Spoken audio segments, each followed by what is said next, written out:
Allahu Allahu Allahu Allah. Kenapa nak masuk campur? Maksudnya tuan-tuan dan puan, apa yang disebut oleh Allah dalam surah Al-Baqarah surah yang kedua ayat 120, mereka Yahudi dan Nasrani tidak akan reda dengan kamu sehingga kamu ikut agama mereka. Dan Nabi dah sebut dah, akan tiba satu zaman kalian akan mengikuti umat-umat terdahulu sejengkal demi sejengkal demi sejengkal sehingga kalian masuk lubang biawak pun akan ikut. Sahabat tanya, ya Rasulullah, adakah yang dimaksudkan itu Yahudi dan Nasrani? Yes. Maksudnya kita akan ikut. Tetapi macam mana kita nak memastikan, tuan-tuan dan puan, jangan doa tau, ya Allah jadikanlah aku orang yang ramai itu. Jangan Selalu minta, ya Allah jadikanlah aku sedikit daripada hamba-Mu itu yang selalu bersyukur. Jadikanlah aku selalu sedikit hamba-Mu itu yang pada jalan Siratul Mustaqim itu. Sebab Allah dah sebut dalam Quran, surah Al-An'am, surah yang ke-6 ayat 116. Jikalau kamu mengikuti majoriti manusia, mereka itulah yang akan menyesatkan kamu. Jangan fikir orang buat, aku pun buat. No. Tuan-tuan dan puan, muslimin dan muslimat, serangan mereka ini adalah berstrategi, bersistematik. Contohnya, tadi saya sebut tentang serangan pemikiran kan? Macam mana seseorang itu boleh mengubah pemikiran dia melalui apa yang dibaca, melalui apa yang ditonton, melalui apa yang didengar. Maksudnya menggunakan media massa. Saya boleh bawa bukti dari luar. Contohnya, ini last. Sebab saya tengok muka tuan-tuan dan puan dah mula serius dah. Fokus, Alhamdulillah. Sebab tuan-tuan dan puan, kalau yang kenal saya bila saya ceramah, saya passionate. Kalau datang ni, tuan-tuan dan puan, sebab saja-saja nak gurau-gurau, baik saya bergurau, berlawak je. Kalau nak dengar saya berlawak, baik jemput Maharaja lawak. Tak. Sebab saya merasakan sebagai individu, saya nak fikir, apa saya boleh buat? Saya tak boleh ubah dunia. Saya tak mampu. Saya tak akan boleh. Tetapi Allah tak akan tanya saya tentang dunia yang saya dah ubah. Tetapi Allah akan tanya saya dalam kapasiti individu saya, apa yang saya boleh buat. Dan sekarang Allah bagi peluang kepada saya untuk berceramah di depan tuan-tuan dan puan. Dan tuan-tuan dan puan yang majoriti Melayu, Banjar, Jawa, ada yang India, buat apa nak dengar Cina ni bercakap? Kalau Cina ni bukan beragama Islam. Dan kalau Cina ni bukan bercakap Islam. Tak mau. Tapi saya nak fikir sebagai kapasiti individu tuan-tuan dan puan-puan, apa saya boleh buat? Dan sekarang Allah bagi saya sedikit bakat untuk berucap, bagi saya sedikit ilmu, sedikit tak banyak, untuk dikongsikan supaya sama-sama diinspirasi. Macam mana kita nak buat sesuatu? Macam mana kita nak buat sesuatu supaya Allah terima usaha kita, Allah terima apa yang kita lakukan. Itu je. Bukan sebab ganjaran duniawi. Tak payah. Tuan-tuan dan puan-puan, sahabat-sahabat, serangan media. Ini last point. Majoriti kita hari ini pun dah terkena penangan tu. Dah terkena Islamofobia tu. Apa yang saya maksudkan? Di Amerika, saya sebut tentang Amerika dulu. Tuan-tuan dan puan-puan tahu tak? Ada satu kajian dilakukan oleh University Alabama. Mereka buat kajian, kalau satu serangan pengganas yang dilakukan oleh non-Muslim, dia akan dapat lebih kurang 15 tajuk utama. 15 saja. Kalau serangan pengganas oleh seorang Muslim, berapa tajuk utama dia akan dapat? Non-Muslim dapat 15, Muslim dapat berapa? Tekalah. Tak masuk neraka kalau salah. Berapa? 100 something? Quite close. 105. Maksudnya, 357% lebih tinggi berbanding dengan seorang non-Muslim. 357%. Nak bagi contoh senang saja. Negara yang paling dekat dengan kita, di utara adalah Thailand, di selatan adalah Singapura. Kalau ada seorang imam mencuri duit RM10, yang tak sepatutnya dia curi lah. Dia mencuri duit RM10, duit masjid. Dia akan muncul di mana? Di media. Dia akan jadi diviralkan. Komen dia pun beratus, betul?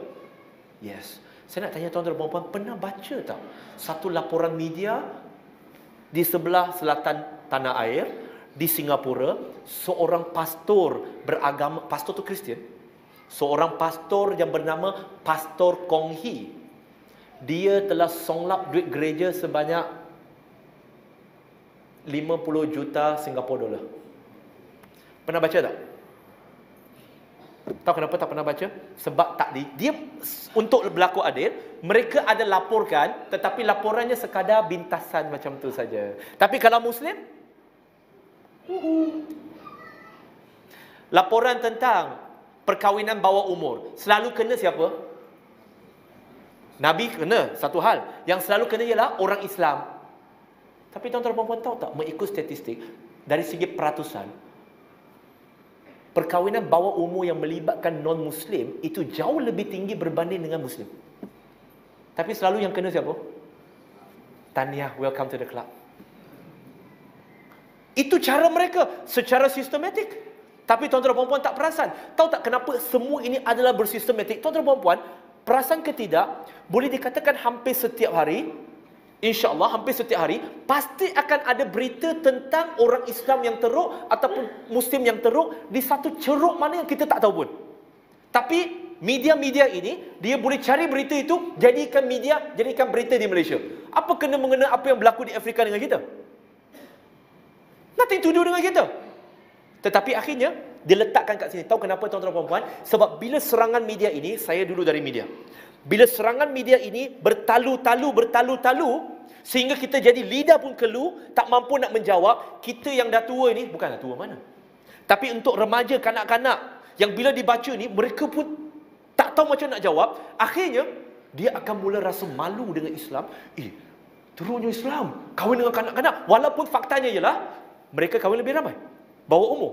Tetapi sebab di highlight selalu yang kahwin bawah umur ni adalah Muslim, yang curi duit ni Muslim, rasuah ni Muslim. Seolah-olah non-Muslim tak rasuah. Akhirnya, orang Islam dia akan rasa malu dengan Islam. Dia kata, teruknya agamaku. Yang salah tu bukan agama. Yang salah itu ialah orang itu. Bila orang Islam buat salah, yang disalahkan bukan setakat individu. Yang disalahkan adalah agama. Tetapi bila non-Muslim buat salah, yang disalahkan adalah orang itu, bukan agama dia. Nampak perbezaan dia? Akhirnya, orang kita dia akan rasa malu, semakin malu. Daripada tudung yang panjang, dia akan jadi pendek, semakin pendek, kemudian tinggal selendang, kemudian selendang tu ke belakang sikit, lalu dibuka. Ingat apa yang saya cakap ni adalah hayalan? No. Ini kes yang saya handle. Ini adalah kajian di Amerika Syarikat juga. Bagaimana structurize Islamofobia yang berstruktur ini, yang berstrategi ini, dia akan menjadikan umat Islam rasa malu dengan Islam. Macam mana aku nak defend? Tak boleh defend lah. Islam teruk. Bila dia rasa malu dengan sesuatu, contoh, kalau kita pakai satu baju yang nampak janggal, pelik, gila punya, lepas tu semua mata tengok kita, semua orang tengok kita akan buat apa? Betul ke tak? Itu yang dilakukan dengan Islamofobia yang berstrategi. Menjadikan Muslim semakin rasa malu nak mempraktiskan agama. Akhirnya, dia akan rasa, nilai barat lagi bagus, nilai sekular lagi bagus. Sebenarnya bukan nilai barat lebih bagus, nilai sekular lebih bagus. Tetapi kerana dia tak nampak nilai yang ada dalam Islam, kerana ilmunya tentang Islam teruk, tetapi dia nampak Islam teruk sebab media asyik memburuk-burukkan Islam. Dan saya tak kata Muslim ni semua malaikat tau. Tetapi yang dinampakkan hanyalah Muslim. Dua lagi contoh. Tuan-tuan dan puan-puan tahu tak? Pentagon, Kementerian Pertahanan Amerika, mereka mencipta beberapa video palsu propaganda tentang ISIS dengan Al-Qaeda. Cuba teka, mereka belanjakan berapa duit untuk mencipta beberapa video. Beberapa je, tak lebih 10. Teka je lah. Beberapa video. Berapa ringgit? Berapa? 1.5 million. 1.5 million too low. Billion. Malaysia ringgit. US dollar. That's too much. 1/4 of it. 500 juta dolar. Untuk mencipta beberapa video palsu propaganda tentang ISIS dan Daesh untuk memburukkan Islam, Pentagon, mereka bayar 500 juta dolar Amerika. You think it's joke? Saya cakap semua ini tuan-tuan dan puan-puan, saya bawa bukti. Saya tak cakap sembarangan. Sebab bekas kontraktor yang mereka hire itu, yang mereka upah untuk buat video itu, mendedarkan. Sebab tuan-tuan dan puan-puan, dia rasa bersalah. Takkan orang Islam yang tak bersalah pun kena tempias ni kerana kerja daripada Pentagon? Mana mungkin tuan-tuan dan puan-puan, World Trade Center September 11, 2001, 2 kapal terbang boleh meruntuhkan 2 bangunan itu. Sehingga kan arkitek itu sendiri kata, no way, tak mungkin punya. Arkitek itu kata, dan diturun macam ni, itu adalah bom. Tapi dia nak justify untuk menyerang negara Islam, untuk memburukkan Islam, dan polisi itu diteruskan sehingga ke sekarang, iaitu di anti-Islam. Nampak ke tidak tuan-tuan dan puan-puan? Di Amerika Syarikat ada 74 organisasi. Dari tahun 2008 ke 2013, mereka memiliki akses kepada satu dana berjumlah 206 juta dolar Amerika bagi tujuan satu je. One focus. Fokusnya ialah untuk menimbulkan kebencian dan salah faham terhadap Islam dan Muslim. That's it. Allah